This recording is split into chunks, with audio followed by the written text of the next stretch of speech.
Welcome to Kung Fu Podcast, where we explore the culture, the adventure, and the impact of martial arts.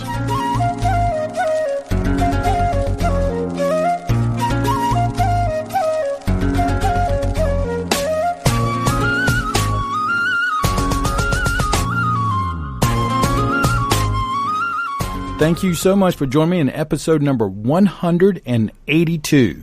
And if this is your first time to the program, you're going to find that you're in the audience of some of the finest and sharpest martial artists in the world. People that put in a great deal of care and put in a lot of sweat equity to hone in their craft. In today's episode, I'm going to take a few moments and share with you what I call the summer sword battle.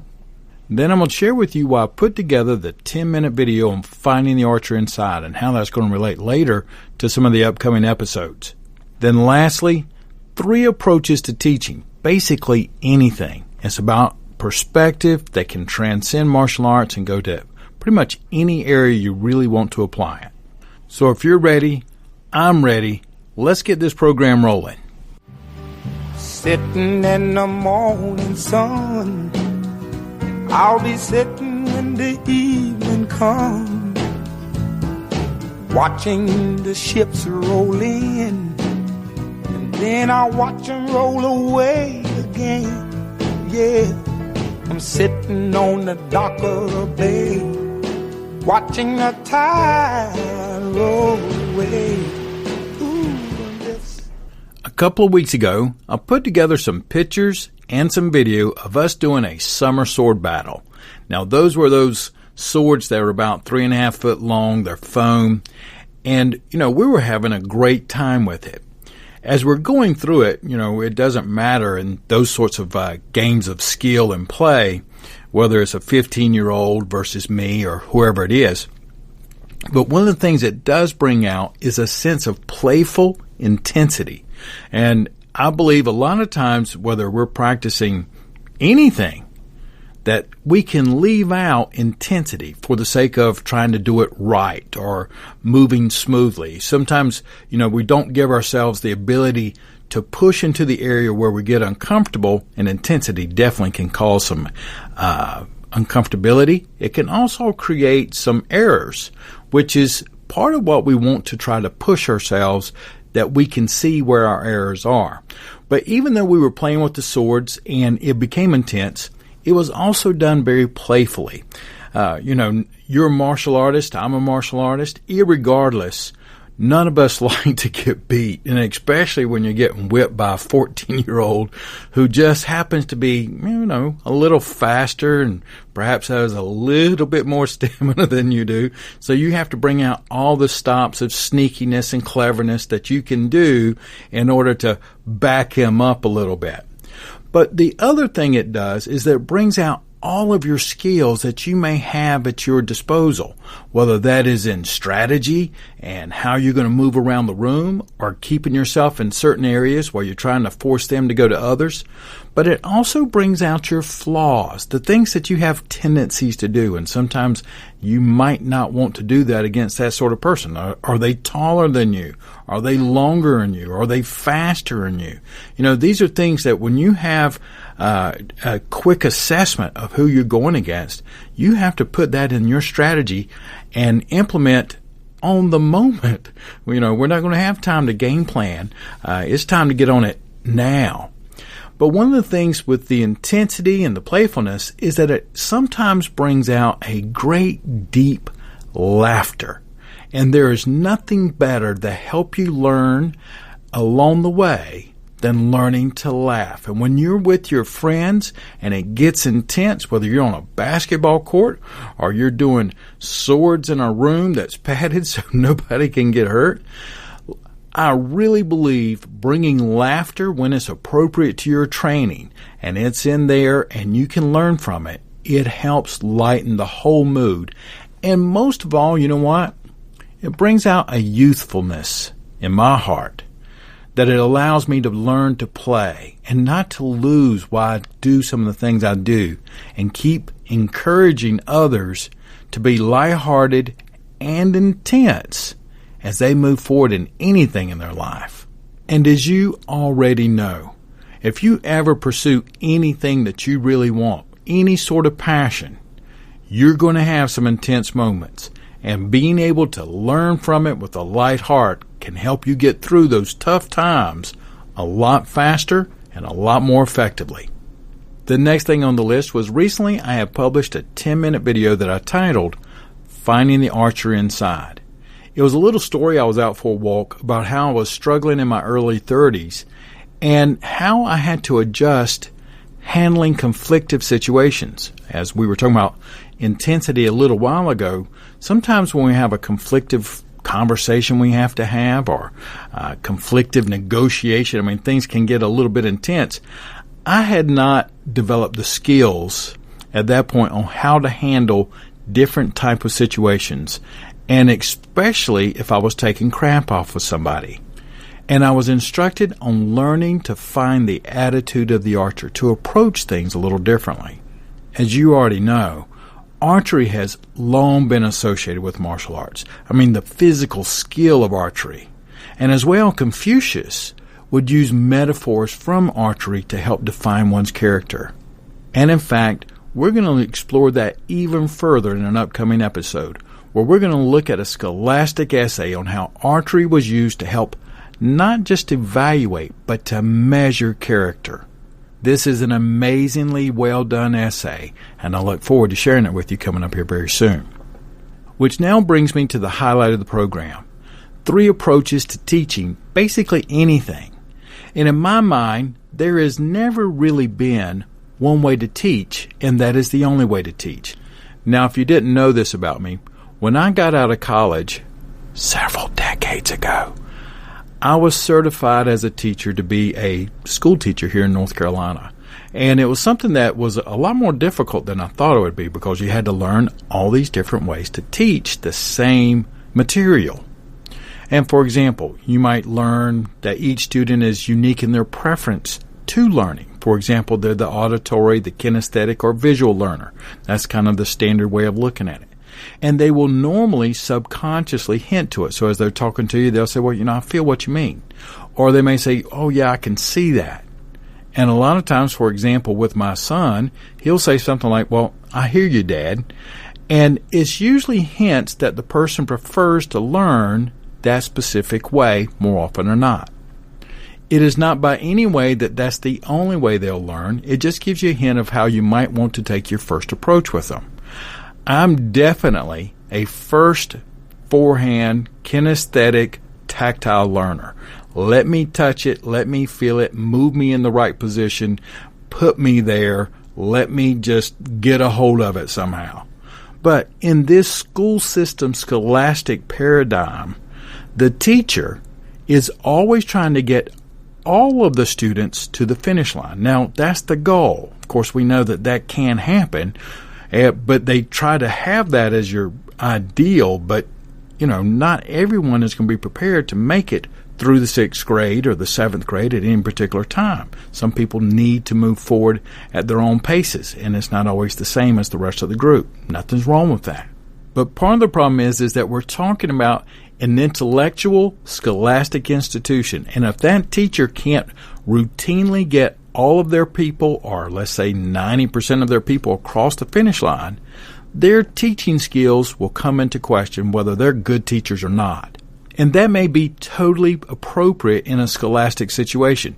That's what you sign up for when you decide to go in there as a teacher. But when it comes to learning Chinese martial arts and life lessons, the traditional Chinese way of teaching usually is not like this. First of all, the responsibility of learning life lessons and martial arts lies mostly upon the student to learn how they are being taught. This was a pivotal part of my training. I distinctly writing notes in my journal about how I had to learn how to learn. Now, was that the best way or the right way? It didn't really matter. The point is that I had to open my mind up to other ways of learning, and that one skill right there has helped me immensely throughout the course of my life. Learning how to learn in more ways than the only way that you prefer to learn can make you a better student in anything. Now, we also have to understand and respect that every student will come with their gifts. They're going to have their limitations, their potentials, and their transitions from one to the other. As a teacher of the Chinese martial arts, I give all of my students equal opportunities to learn and develop, but there is never any pressure to move at a certain pace. Like, for example, you have to be at the finish line by the end of this scholastic school year. Nor is there any sense that they are a failure because they have not advanced fast enough as a practitioner. I believe that these are critical in holding on to the attitude of being a good martial arts teacher. The following is a story by Johnathon Bluestein, who I featured here in the last episode, about teaching martial arts. I believe that this doesn't just apply to martial arts, but you can look at it and apply to it almost in every area that you wish to, whether it is academic or not. But if it's a life learning and it's something that you're going to take some time with and it's something that's important, I would encourage you to give every student the consideration of the 3 approaches to teaching practically anything.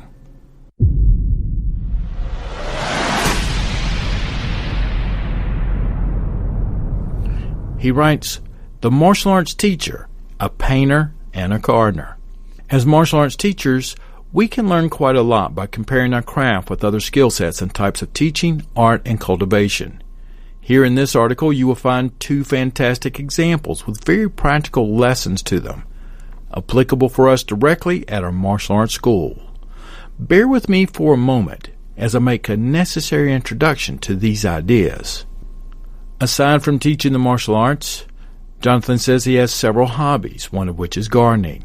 He says that his wife, on the other hand, is a painter.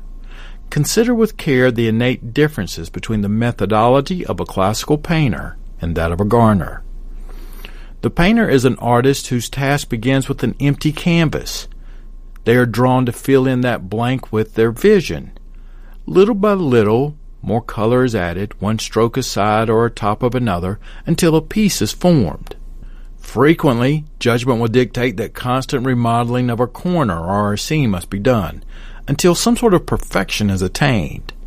Many of the best painters, both present and past, take months and sometimes years to complete a single image because of this process of self-correction. The ability to revise repeatedly as means of achieving the ideal is considered a mark of technical excellence. The gardener, however, is faced with a different reality. Their work begins not with the emptiness of a canvas, but rather with a substance with its own vision, a seed. Then, despite the fact that many plants require maintenance and management in their growth process, this is not considered effective. Under perfect conditions with the right soil, proper sun exposure, adequate rainfall, timely sowing, all of these harmonies companion together, and the organism will reach its optimal growth and yield on its own. The best of gardeners, past and present, work relatively few hours at their masterpieces. When the seed meets the conditions for which they were born, nature's green children can find their way independently, and further human judgment and intervention is not necessary. John continues by saying that isn't it ironic then that in teaching the martial arts, that he was always more of a painter than a gardener. He would like for his students to know what is expected of them, to correct their faults, fix that corner frequently, and to continuously revise their movements and thoughts until they can reach a satisfactory manner of performance relative to their physical condition, age, and experience. Yet over the years, he has also learned to operate more like a gardener when he's teaching. That is, for example, to refrain from correcting people when they are succeeding, even if there are some mistakes. To not always reveal the answers for every twist and every turn. To allow the person to express themselves and their movement and be patient with such exploration. For each student is a seed with its own vision and potential. The best martial arts teachers can conduct themselves as neither the classical gardener or the painter, but as the master of bonsai, but as the master of the art of bonsai. Such masters combine the foremost positive qualities of both the painter and the gardener. They take it upon themselves to care for and maintain this miniature tree. In the process, what is created is a balance between the vision of the artist and that of the tree itself. Because the tree is kept at a modest size, each small modification to its structure may yield substantial repercussions. For this reason, the bonsai master must carefully choose and gently apply only those changes to the structure of the tree, which the organism itself is in agreement with. Eventually, the tree grows into a magnificent form which pleases both the master and everyone who looks upon the creation. But this can only be an articulation to which the plant itself saw fit to be molded into, for otherwise it would not have grown well at all.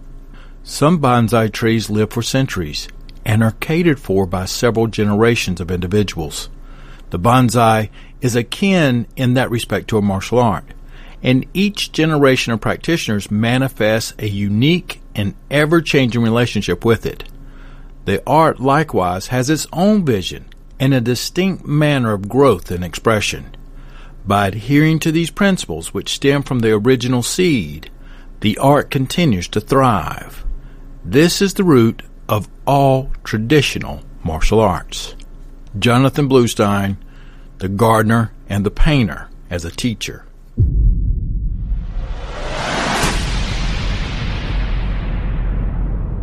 I hope you enjoyed that.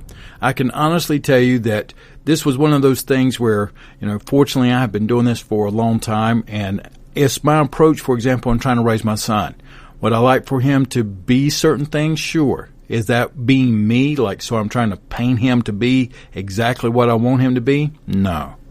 Am I a gardener who just kind of throws the seeds out there and does everything and let him take it the way that he wants to and become exactly who he wants to? No. I try to do a little bit of both.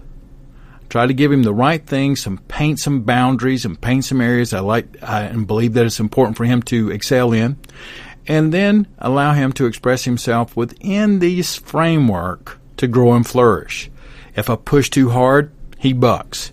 If I don't push enough, he wanders off into places he shouldn't. So it's always a little bit of an art, but there's some real principles behind it. I hope you'll consider supporting this program by going to kungfupodcast.com/support and becoming a member. I'm putting out material each and every week, and I believe that you'll find the bonus episodes and some of the other videos I put out to be very useful in various areas. Then in closing, when you get ready to practice this week, make sure that you set aside some time to really get playfully intense. Really go at it. Bring out all your skills. Don't be afraid to make errors and put yourself on the challenging edges of maybe even getting beat every now and then. It brings out a lot of good things that you can use in a lot of other areas. Laughter always brings out a happiness and a youthfulness that we can always use. Have a fantastic practice today, and I'll be talking with you again real soon.